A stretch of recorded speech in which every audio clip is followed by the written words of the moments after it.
bring in the director of content for Elite Prospects. I'm sure he's been to a white spot or two across this province, Mr. Cam Robinson. How you doing, Cam? I'm doing well. I have. I was there with my daughter just a couple weeks ago having a pirate pack, her first of her career. Oh, really? Nice. Yeah. You could have used that boat that it comes in over the course of the weekend, probably. Yes. Right. Better than a skimboard anyways. Yeah, for sure. Yeah. Mm-hmm. Cam, the Canucks have a starting goaltender. His name is Kevin Lankinen. Your thoughts on the work from this fellow after being a late addition to the club? What a find, hey? He's playing lights out. He is. We talked about it last week. He's stolen the crease, and it's his for now until Demko comes back. I mean, he got a little bit lucky there in Philadelphia. I think that he made a ton of great saves, but they kind of missed on some really high end opportunities, especially in that third period when they were pressing. But I mean, as of today, I believe he still leads the entire NHL in 5-on-5 save percentage with like a 970s mark. Like he's been excellent. He's been great at high danger chances. He looks calm. He looks confident. When they signed him, the kind of the word around the campfire is that this is a student of the game. He really takes great pride in how he prepares and sets himself up, and that's showing here early on. Now, granted, it is very early on in the season, and you can't expect this level of play to continue forever. But it looks like a great find for Alvin and company there to kind of find that stopgap for Demko, and he's going to keep starting until he doesn't win or doesn't play out. The other thing about him, Kevin Woodley mentioned this in the summer that, he looked really good by the Clearsight analytics and the work that goes on now with analytics and goaltenders, some of it from Mr. Valiquette there, the former NHLer. Do we have better tools available to us these days, Cam, to be able to identify the next breakout goaltender, despite the smaller samples of being a backup goalie?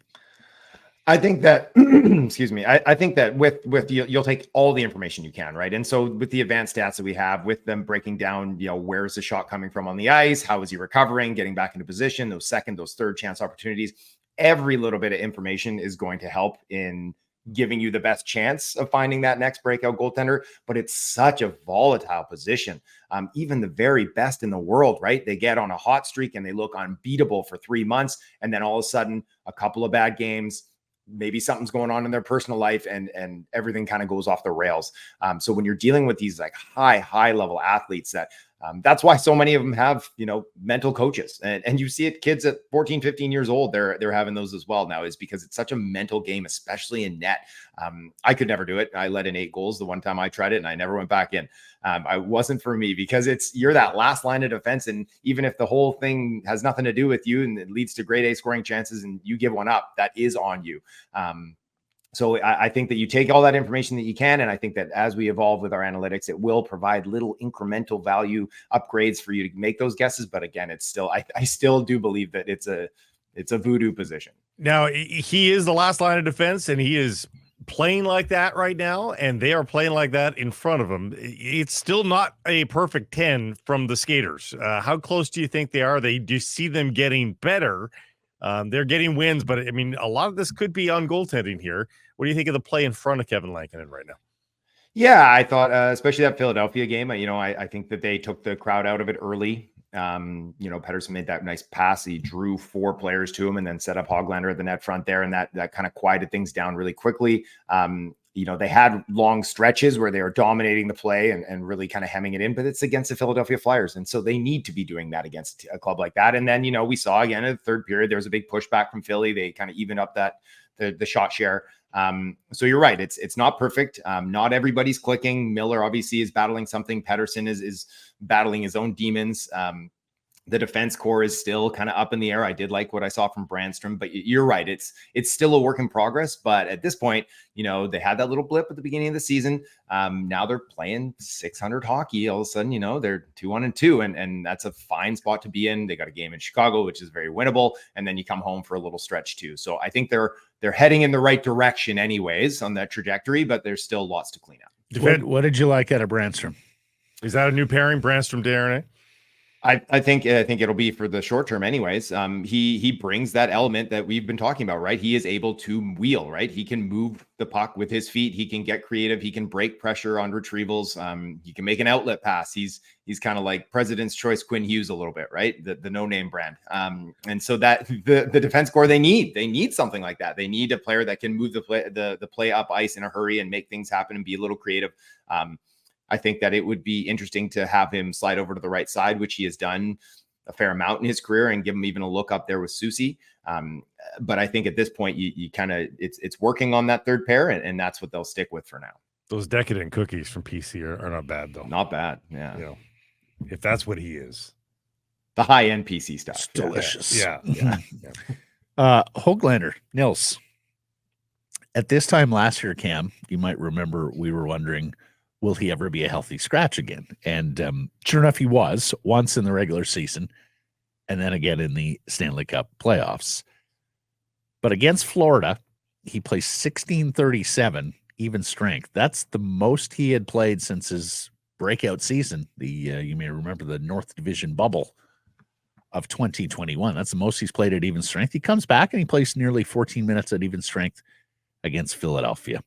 Do you think he's out of Tocchet's doghouse permanently? Are we now looking at Nils Hoglander and asking a similar question to what we were last year? And that is he going to be taking a regular shift? Is he going to be playing significant minutes 5-on-5? What do you think? I think so. I think he is fully won Rick Tocchet over. And Tocchet spoke about that too, right? The preparation that he's putting in, on the ice early at practice, staying late, working on things. He's got pro habits. He needed, kind of a kick in the butt there when he got sent back down, when it looked like he was already going to be an established NHLer. And I think that was tough for him. And then to find his wheels and come back up and, like you said, kind of deal with that in and out of the lineup a little bit, finding his minutes cut, not getting any power play time. But at this point, it certainly seems like he is, he's definitely out of the doghouse. Maybe he's in the garage and he's just trying to work his way. It's a heated garage. He's trying to get himself right in there in the master bedroom at the foot of the bed, right? That's a plum spot. So you got to really get up there. So he's going to have to generate a lot more offense for that too. But again, he's a type of player we talk about all the time, is that he has kind of everything going for him, where he's got the grit, he's got the skill, he's got some playmaking. Now we're starting to see he has those pro habits, and he's still 23 years old. So there's lots of upside left in this player. And I do think that he's inching his way into becoming, on the fringes of being a core member of that forward group. Do they need to go down to the farm anytime soon to get some help if injuries continue to be an issue? If guys are playing at less than 100%, should they go and get somebody?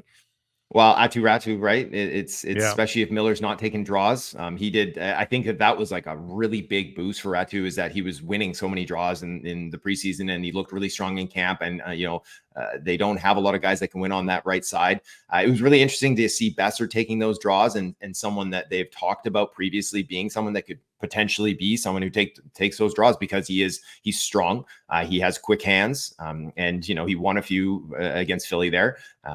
So I don't think we'll see Ratu right away, because I think Miller is, I saw right before I jumped on here that he was at morning skate. So he's a horse, right? It's going to take a lot to keep him out of the lineup. But if he can't take draws, that is going to be a bit of an issue, especially if Besser, if he can only win 30% or something like that, then that's not going to be attainable for long. So this could be the opportunity that Ratu needs to get back into the lineup.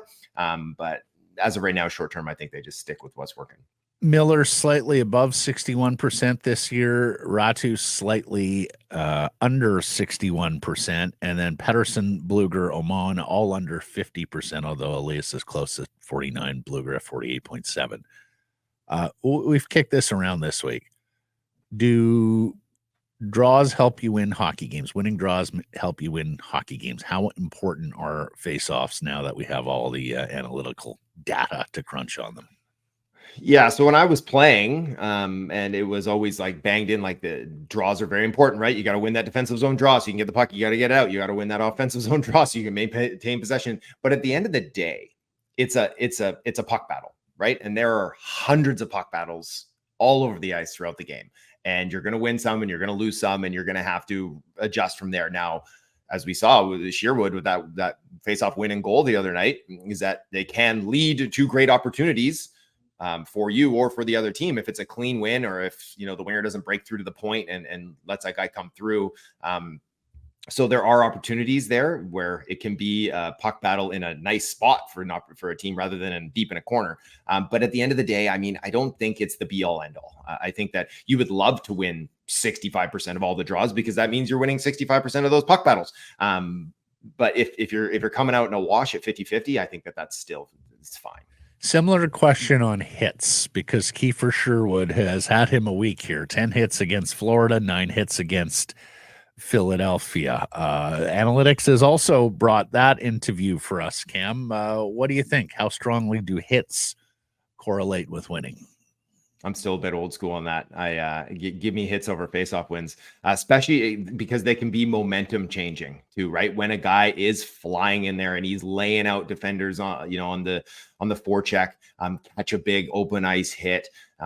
Those get the energy flowing for the team and on the bench, and everybody kind of gets moving. And that's the type of hockey we see in the playoffs, right? Is that, yeah, things will kind of slow up and guys won't lay the body as much when we're playing in December and January and February. But come April, May, like everybody's hitting, right? Your star players are hitting, your fringe players are hitting. Like it's part of the game, and you see it, and it's that wearing down the opposition too when you're in a 7-game series. So I'm a big proponent of having a physical team, a heavy team, a team that can handle that pressure against and those hits against, but also can dish it out and kind of wear those players down. So for me, I do think that hitting is still an important part of the game to win games as well. Let me ask you this question.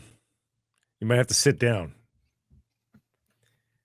Do you have Oliver Ekman-Larsson regret?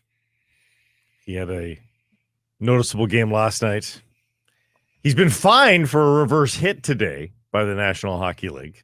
Oh, my. And Leafs fans are coming to his defense as if their favorite player has been suspended for 10 games. He was fined $5,000.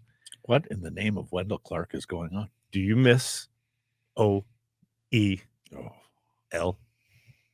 I do not have OEL regret. I have Dylan Guenther regret.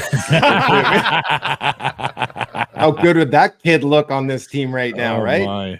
No, I think OEL, if you had him at $1 million, then sure, the Vancouver could have kept him around. He would have probably been there 3-4, and it would have been just fine. But not at 7.5 or whatever his tag was here in Vancouver. No, it wasn't working. The dollars didn't fit. The player wasn't fitting all that well anyways. No, it's still, as the prospect guy, I got Dylan Guenther regret, and I'll stand up or I'll sit down and I'll say that all over town. Yeah. And when Florida had him on the cheapy contract, they won a cup. We'll see what happens. And you wonder, like, for some players, Toronto. is that the wake-up call that player needed to get his career back on track? Like, would this play not have ever happened in a Vancouver Canucks uniform? It's impossible to know, but it's a good point. Yeah, and you do. Sometimes they need that wake up call. They get their kind of retirement contract, and then all of a sudden it's like, oh my gosh, I've been traded twice, and they're holding salary back. I'm getting bought out, and it's like my NHL career, it goes by in a flash, too, right? Mm-hmm. And so all of a sudden that is, and now he's got a cup, and now he's going to play in Toronto. Like now all of a sudden it's rejuvenated, and he's feeling good about himself. He's got a couple of years probably left in the tank now. He's got 4 years left on his contract. Yeah, good for him. Yeah. Good for him. Lived in a big house here in Kitts Point. I'm sure he did pretty well on it on the way out. Yeah, he did all right on that one. Yeah. Didn't sell low. Cam, awesome stuff, buddy. Stay dry on the island. We'll catch up next week. Appreciate it, boys. Take care.